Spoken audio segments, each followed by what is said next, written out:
The SDG 9, Industry, Innovation and Infrastructure. Why is this important to you? So the SDG 9, the Sustainable Industry, Innovation and Infrastructure, is important for me since I'm looking at the future of the electricity infrastructure all over the world.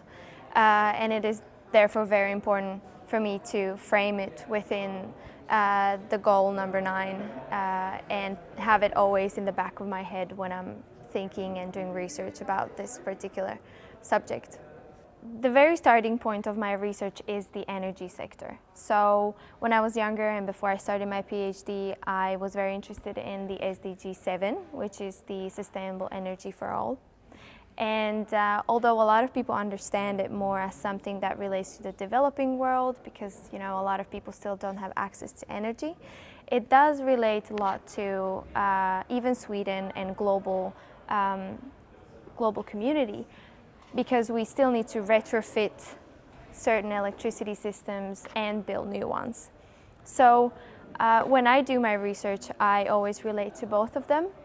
So it's about sustainable energy for all and sustainable infrastructures, and try to see how these two relate and how is the sort of global practice then doing what the SDGs are aiming for.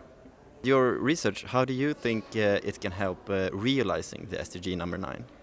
So my research is about the future of the electricity system, and it basically starts from the point of achieving 100% renewables.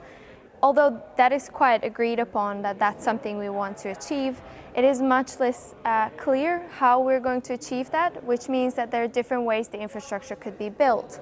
We can build the infrastructure around small-scale renewable energy technologies.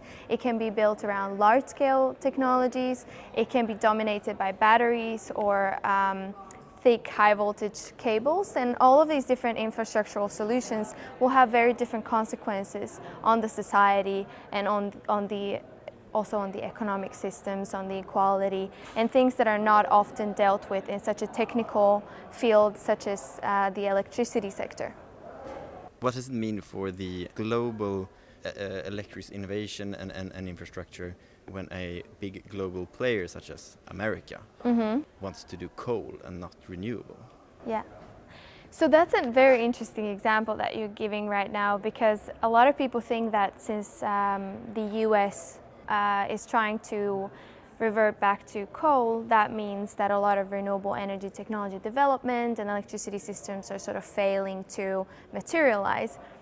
But it has been shown that the opposite is happening, where you have a lot of these bottom-up initiatives popping up as sort of a opposition to this policy of the government.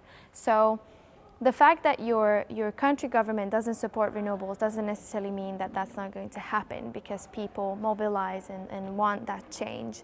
So there was actually a lot of movement related to renewables and different interesting experiments in the US that were initiated this year, despite the fact that the overall policies of the US were against. And this is where you see that competition, where it's either about top-down work of the government and big power companies and established utilities, or it can be a bottom-up process where you have a lot of local communities mobilizing, you have new innovative startups and small companies that are trying to, compete with the big players. So, yeah, so just because there is a sort of fossil fuel friendly development, it doesn't mean that the development around sustainable technologies for energy are not there.